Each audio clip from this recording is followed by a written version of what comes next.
on, guys? Welcome back to Everyday Struggle. Nadeska, Akademiks, and Wayno here. Guys, how you feeling? Cracking with y'all. How was y'all weekend? Feel good. I'm all right. How y'all feeling? My weekend was kind of chill. I didn't do too much.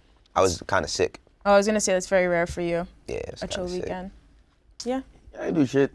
I mean, pretty much ain't nobody do shit unless you were at Boosie's pool party or you were in Toronto or Caribbean this weekend. So. Oh, yeah, there was a lot going on. So it was a pretty sad weekend here in the States, and we do want to acknowledge the victims who died in mass shootings this weekend in Texas and Ohio. So 20 people were killed in El Paso, 9 in Dayton, and dozens more were injured. So the Texas gunman is being charged with capital murder, and authorities are calling this an act of domestic terrorism.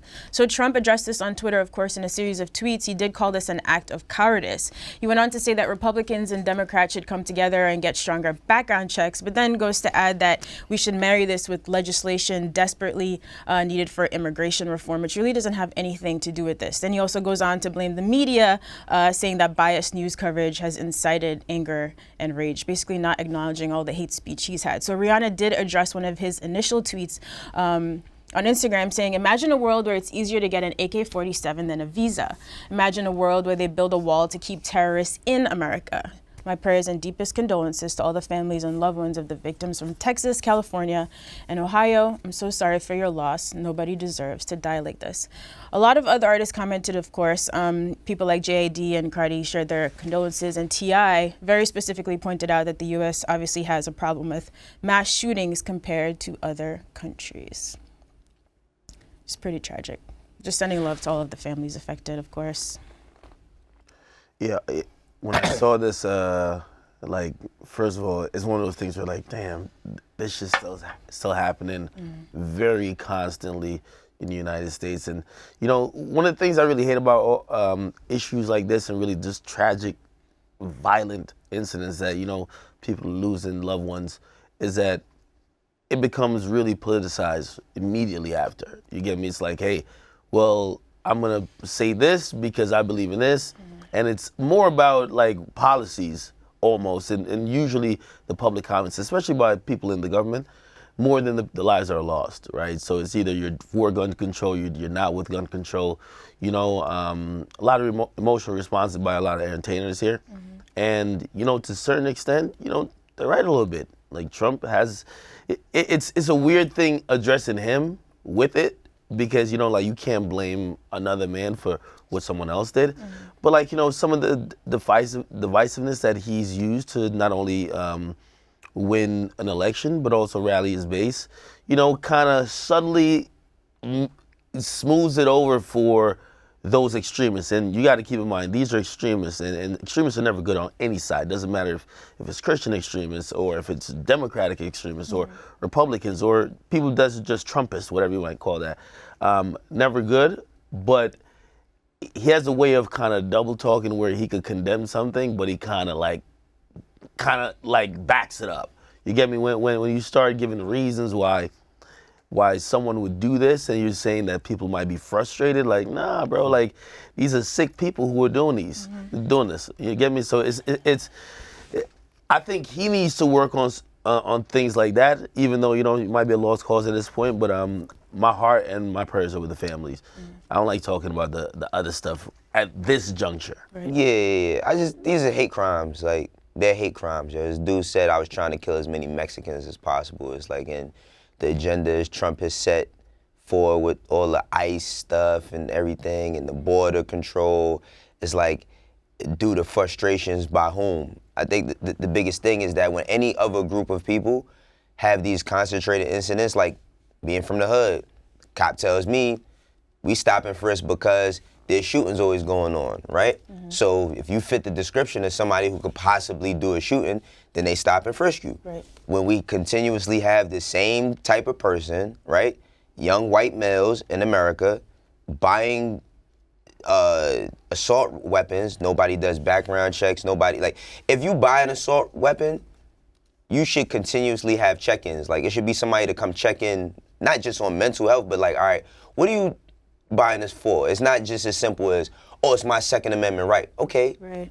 What do you need to have an AK-47 that shoots 100 rounds in 30 seconds for? Like, that's not to kill deers. You know what I'm saying? So It's unfortunate that these people who has lost their lives is very saddening. I don't even know, like, in Walmart, like, who doesn't want to go to Walmart? Like, I go to Walmart, like, at least a few times a month, you know, like, I don't even know what to do, like, in certain situations. But I'm happy that just in New York, we have certain types of laws that doesn't permit people to have that type of access, you know, because you could only imagine how things would be if they had access, how Texas has access to firearms, you know? Yeah.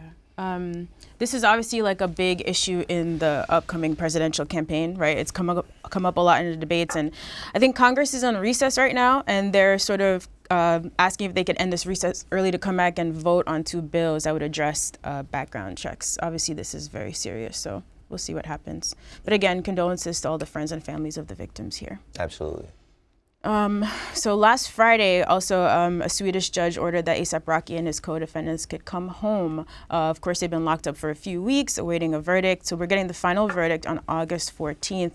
But according to AP, prosecutors are also asking that Rocky and his co-defendants serve a 6-month sentence, but he's not required to return to Sweden for the verdict. So in a leaked diplomatic letter obtained by CNN, the U.S. government appeared to warn the Swedish government of, quote, negative consequences if Rocky's case wasn't resolved quickly. Seems like they weren't really trying to deal with this pressure, saying no other prosecutor, not even I, may interfere with a specific case or try to affect the prosecutor responsible. So that was from Sweden's prosecutor general. But following his release, Rocky did get on Instagram to thank all the people who supported him. Thank you from the bottom of my heart to all my fans, friends, and anyone across the globe who supported me during these last few weeks. This has been a very difficult and humbling experience. I want to thank the court for allowing us to return to our family and friends. Of course, you know, Trump had to use this opportunity to get off one of the dumbest tweets of all time. A$AP Rocky released from prison on his way home to the United States from Sweden. It was a rocky week. Get home ASAP, ASAP. This dude is so ridiculous, man. Well, What you look at that act?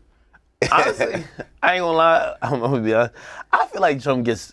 Listen, I gave him some flack on the last time, but he gets too much flack for this. He's corny. Gets too much flack? Like, yo, he's corny. Trying to get that white, vote, or he's orange, whatever he is. Like, he's pandering. What a lot of people do.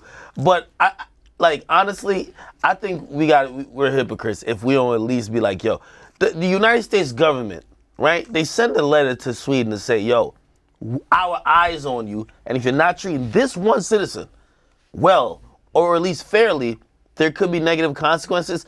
I can't have no problems with that. I gotta be honest, yo, you can't get what you want and still be mad. That's like a kid. You get what you want, you're still mad. Oh, you're always a kid at heart. So no, but seriously though, no, the tweet is one of the corniest tweets of all time. 100%. But to be honest, everything. And by the way, you know, A$AP, he sent out like his post that you read. And to keep it real, he wasn't like, yo, Trump, thank you. And I'm pretty sure as long as Trump doesn't say, oh, I'm expecting that, on some like really like, yo, this was just for what my agenda is, I can't knock him on this. I can't knock him on he hasn't said that yet. Yet. He's probably like, all right, Rocky, you have 48 hours left. Niggas like a jumping jack. You don't know which way it's going to go, man. But for this one, again, you know, I think we kind of needed this. You know, we're gonna take it. You can't. Speak for yourself. I'm happy that Listen, hold on. Does anybody believe that if Trump, again, even though that whatever general in Sweden said that we're not phased, shut the fuck up. Listen, when the United States government hits you with that, of course you're not gonna be pussy and just be like, yeah, we're caving. But I'm pretty sure they know, and everybody involved in that legal process knows that if y'all don't really got the shit to keep the nigga locked up, let the nigga go. You get me? Because you about to get this whole country at least affected by some of the actions here. Well, they still trying to give him a 6-month sentence, though, right? Well, but remember, they wouldn't even let him go because they were saying he's a flight risk. You get me? Right. So again, if he's that much of a flight risk and he's awaiting a verdict, why the hell would you let him go? It's like saying, well, you might be guilty, but we ain't let you go before we tried, but now we tried it. Go ahead, free. And then if we tell you you're guilty, you never have to come back here. Because A$AP Rocky could 100% say, fuck Sweden. Even if they sentence him to 6 months, I'm just never going back. And unless they got some crazy ass extradition like laws in Europe, he could probably just skate past all that shit. Imagine A$AP Rocky never going back to Europe. Stop it. No, not to Europe, but to Sweden specifically. Sweden? I'm sorry, forgive my ignorance. Where is Sweden at? Like, is it? I'll just say Europe. Yeah, it's Europe. I can show you on the map, but it's the UK he loves. He loves being in the UK. So he's gonna eventually. He has too much business going on there, right? Well, that's what I'm saying with extradition. Like, you could commit a crime Guys, there. they're like in my ear, like it's between Finland and Norway. I Bro, doubt he knows where either of those countries are either yet. Thank you, control room. Listen, man, let's keep it real, man. A$AP Rocky need to stay his ass between Beverly Hills and Soho. That's it. Everything else is out of bounds, okay? Everything else is out of bounds. I'm happy that Rocky's home, though. Yeah, welcome back, Rocky. Good for Rocky. Oh man! All right, some music for Akademiks. So, like you said, this weekend was Caravana up in Toronto. Also was OVO Fest. Remember, Drake didn't have it last year, so he went big this year. I heard it was very nostalgic. He gonna invite all of us. What are you? All right, whatever. Go ahead. Man, all right. So ahead of this, Drake dropped a little care package, 17 tracks. So this features songs that he released as early as 2010 that were never like officially on albums. Some of the cult classics on here, like Jodeci Freestyle, Dreams Money Can Buy, which I love, The Motion, How About Now, etc. How About Now? That's my shit. Queen Aubrey. You're excited about this? Oh no, this was great. I wish more artists would do this. You know, these are pretty much like, you know, loosies and like lost tracks that kind of got leaked or whatever, and they're available on SoundCloud and YouTube, but not in really official formats. And who knows if we're getting the mastered versions.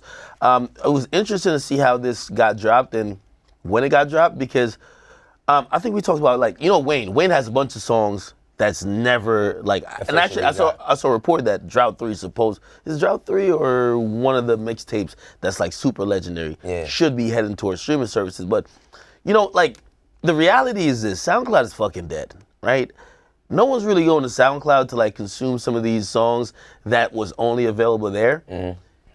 They're either on YouTube with it, but most people, they're going to DSPs. So like for these songs to really continue, and these songs, if you really think about the timeline of all these songs being leaked, they're a big part of Drake's legacy.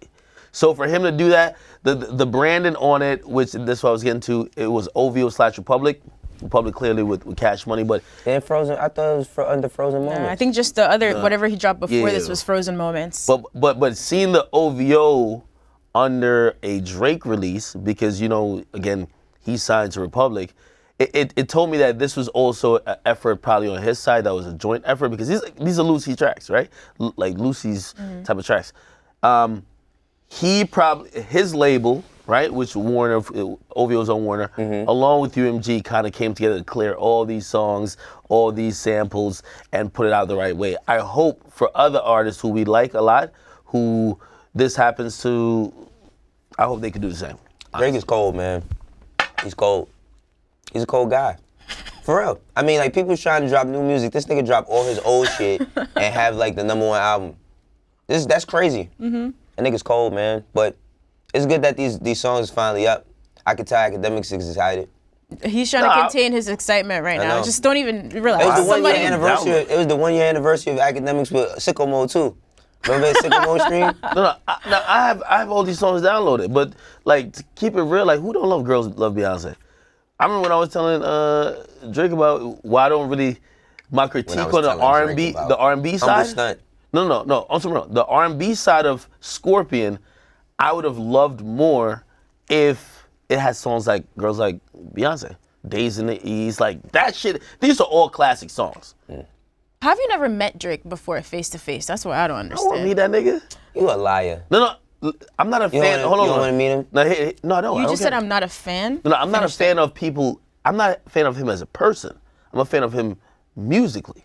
I've heard mad bad shit about this nigga. I don't know. I'm a fan of him personally. That's the thing. Like, I think a lot of fans, when they like someone music, they assume that person is either a good person or probably someone you want to know. Well, not that. I mean, but I get you though. Like, I separated. I'm like, you're really dope musically. Yeah. But to be honest, like, for all the shit I hear about Drake might be a fucking asshole. Nah, I feel like that about Kobe. Like, I love Kobe to death, but I would never want to meet him. I've heard so many. Like, if he treats me bad for 1 second, I'm gonna be fucked up for life. Like, I couldn't deal with that. Hey, speaking of which, you know, which fortunately, you know, that one I was mad nervous.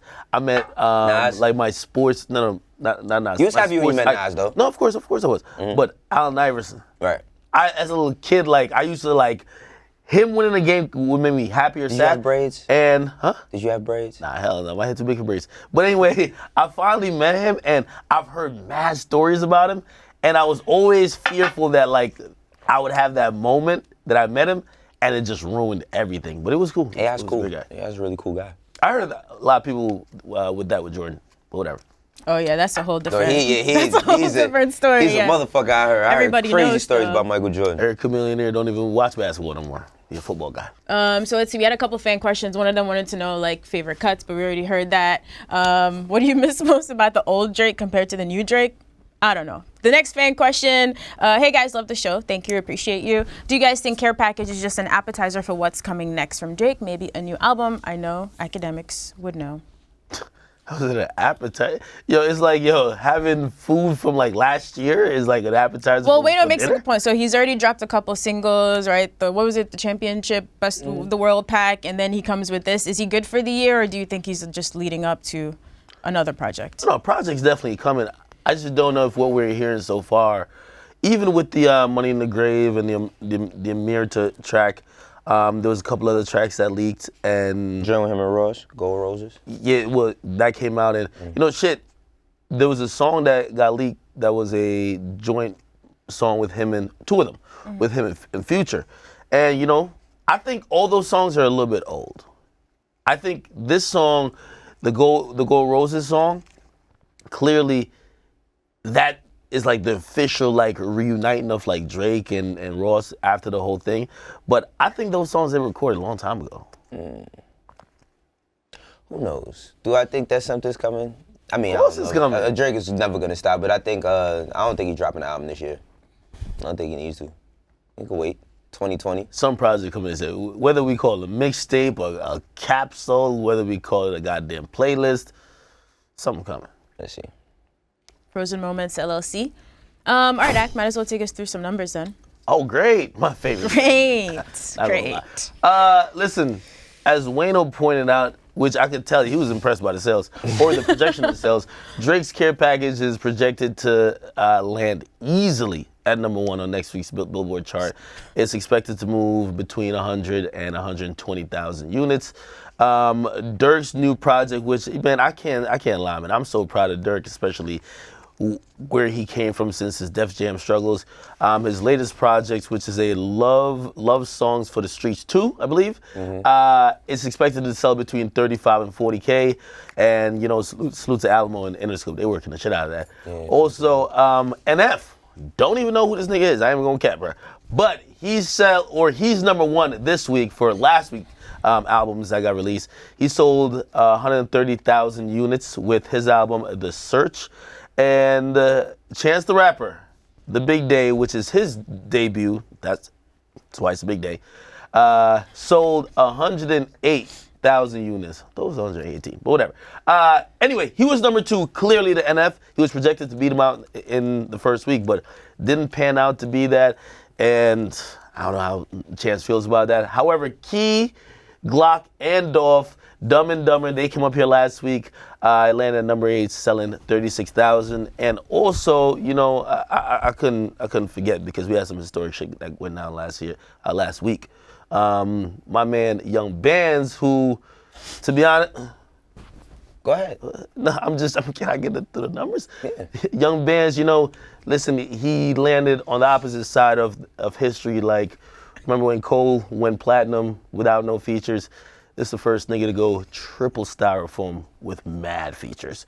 So he failed to sell 10,000 units first week. And go check out his album, Miscalculated. He miscalculated a lot. What's the static, man? What is it with you and Young Bands, bro? Like, what is it? I like Young Bands. Oh, yeah? I like his music. Actually, I don't.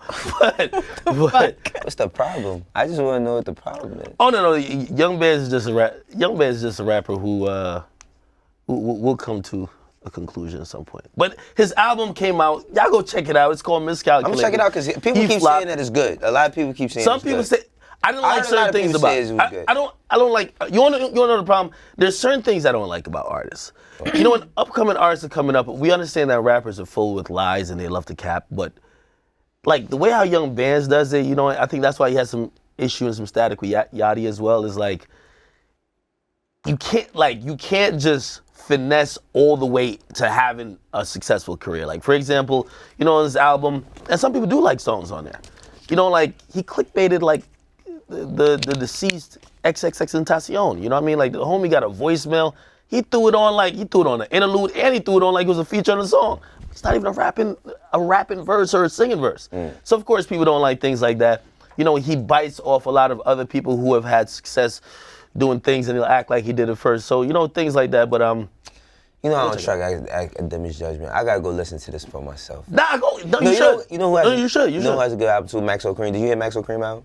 Maxo Cream album is dope. This shit's dope. But I'm gonna check out Young Bands, man. I'm gonna check them out. Good.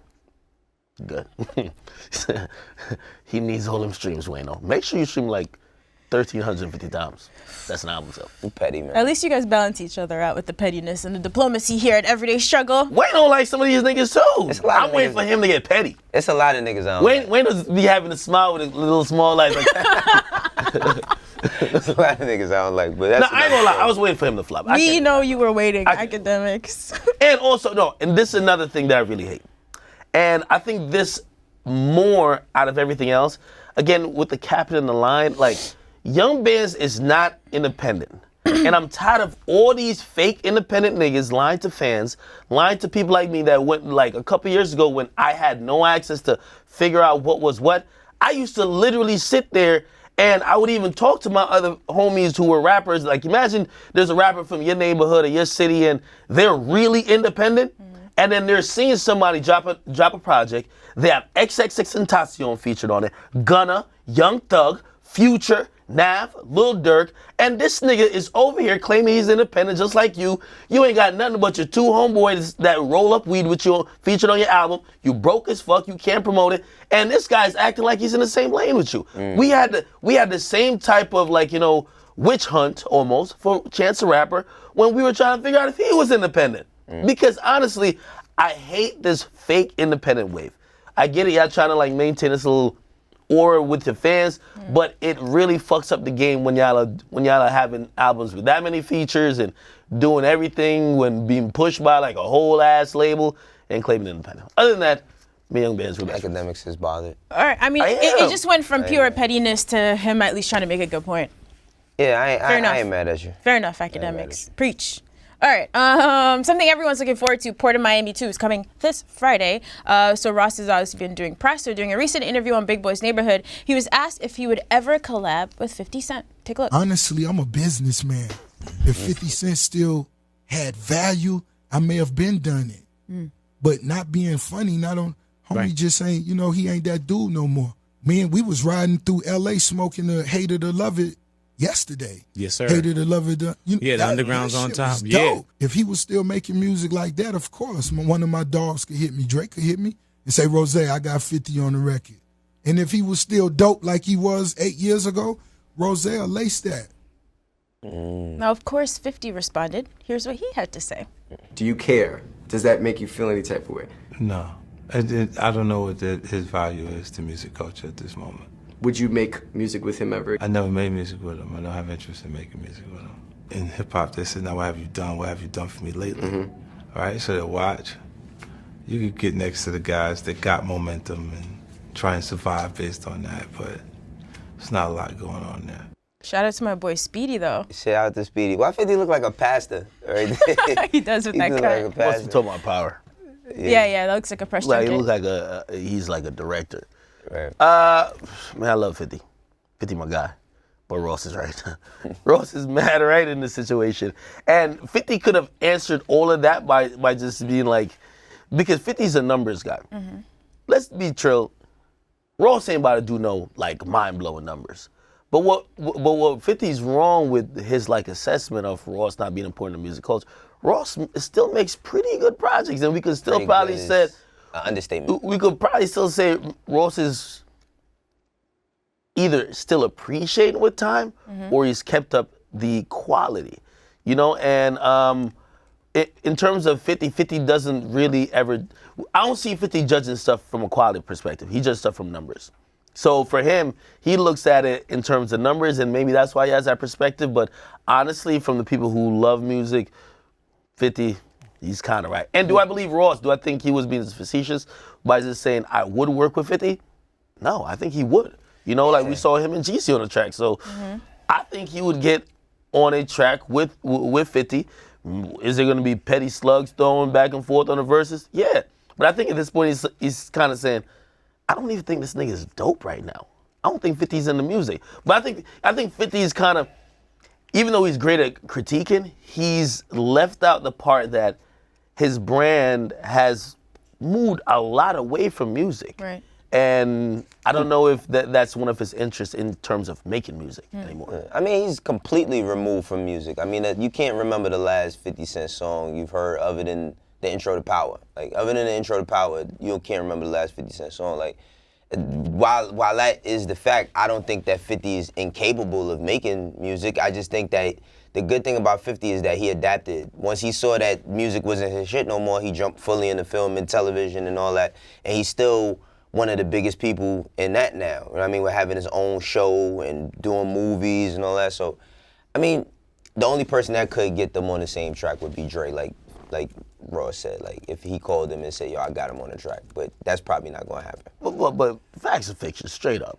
Right. When he says that he doesn't think Ross is really like... Oh, yeah, he's wild. He's tweaking. At this juncture, like, who would you say affects music culture more?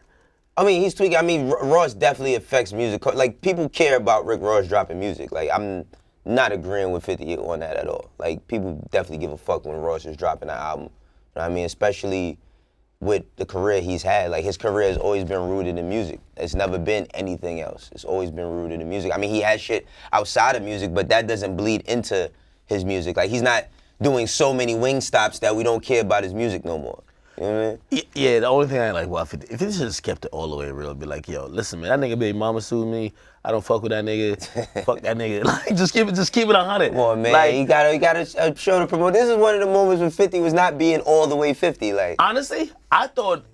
By the way, you know, great job to was it Speedy? Yes. Great job to him on like asking the question as blunt as it was, because I think 50 was kind of taken aback, like, what the fuck? And he not really stuttered in terms of like talking, but stuttered in terms of getting the angle on answering the question.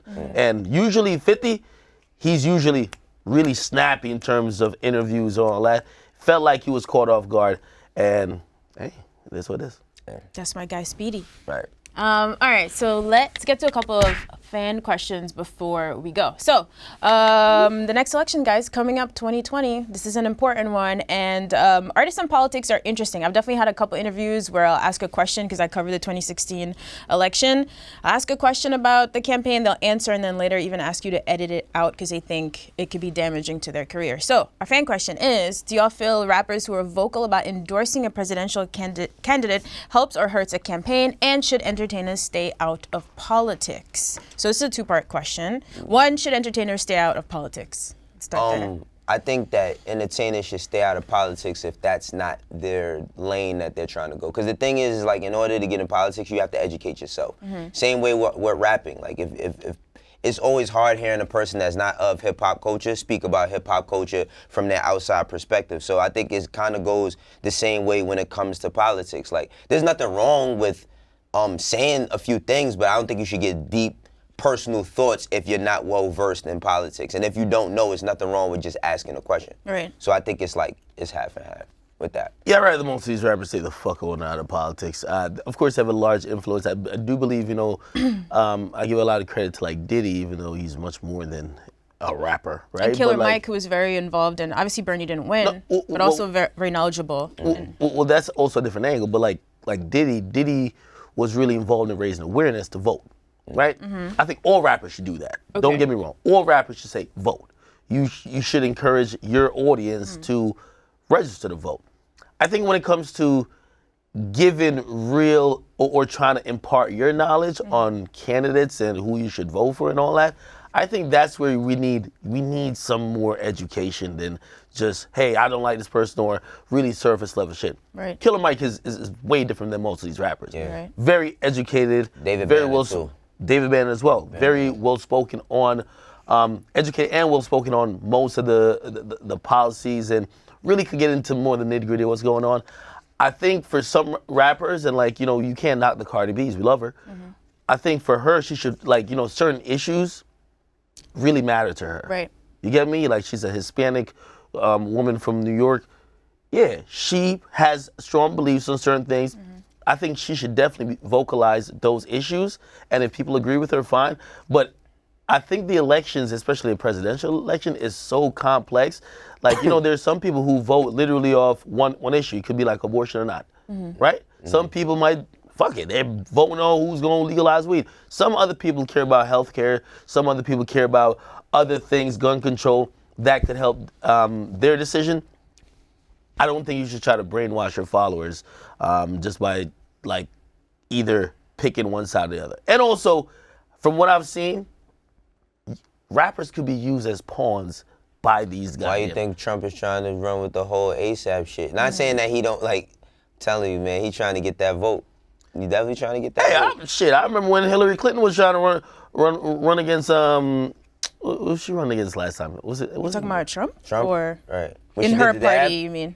No, but even before when she was trying to even go against like Barack, and she was trying to pander a lot more to the African American community. Yeah, when she was dabbing and shit. Yeah. But also she was trying to like kind of. So Remember I she guess, got the Karen Siller and she was like, bring all these rappers in. Like, and then the again, Mary J. Blige thing, that was pretty cringy. So yeah, remember this? So it's like, so can an entertainer endorsing a candidate hurt or help? Look, people like Beyonce and Jay, I feel like you said, they support the candidate. They don't get super extreme, but yeah, like the Mary J. Blige one was very J. Do you remember that? cringy. Yeah. When she was like, if an officer stops you. Yeah, that's when. That shit was so bad. Yeah. Yeah. Absolutely. That shit could hurt. That could really hurt. So, it goes both ways. If you're not man. educated about it, stay out. But I think you did make a good point. Like Cardi, for example, if you're pro-choice, if you want to focus on vocalizing certain issues that you are knowledgeable about, it makes sense. Then instead of trying to be divisive with your fans. I promise you one thing. They gave Mary J. Blige a crazy bag for that shit.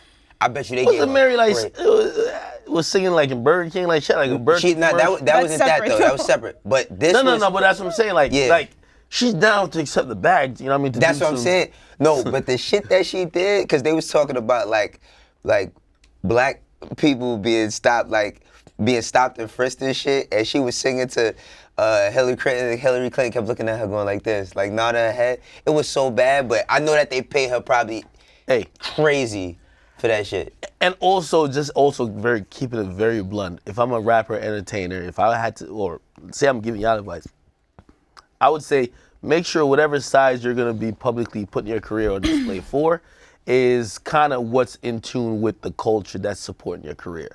For example, who was it who went to sing at Trump's inauguration? Oh Chris yeah. Michelle.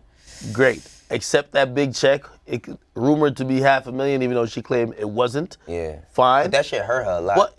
It hurt her. You get me? Her a lot, yeah. Now, if she was singing for Barack, like that should help. So again, you know, like thinking on what you're doing, just even performing for a candidate is almost like, in a way, endorsing them. You should be very careful with that, especially like we're in polarizing times where people either really like the president or really hate the president. Right. You put yourself to accept a check, could be the biggest check you got all year. Might be the last check you ever get though. Yeah.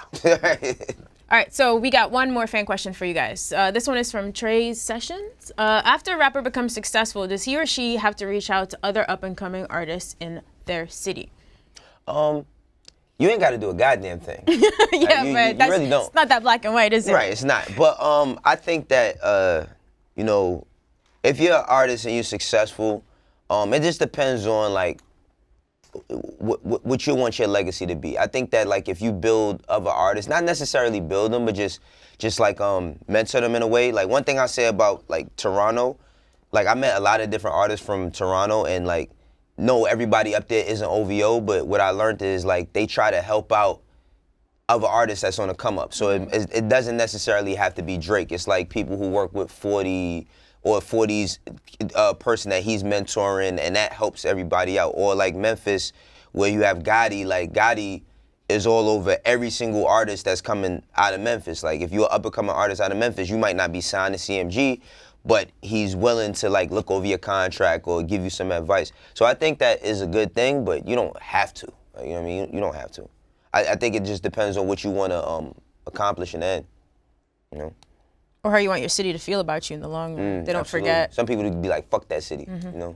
Hell no, you ain't gotta do that. Listen, first of all, every city, every nigga from every city be acting like this is a unique trip. Be like, oh, there be crabs in the there's crabs in the barrel in every city. Okay, when you finally make it out, honestly, I always say this, I don't support niggas just because we like in the same zip code. Fuck on out of here. If you supported me along the way and I get up, of course I'm gonna give a lending hand to you. Like if I fucked with your shit, not because my audience might not be national, I won't be like, yo, check my man out who's also from my city that I still fuck with.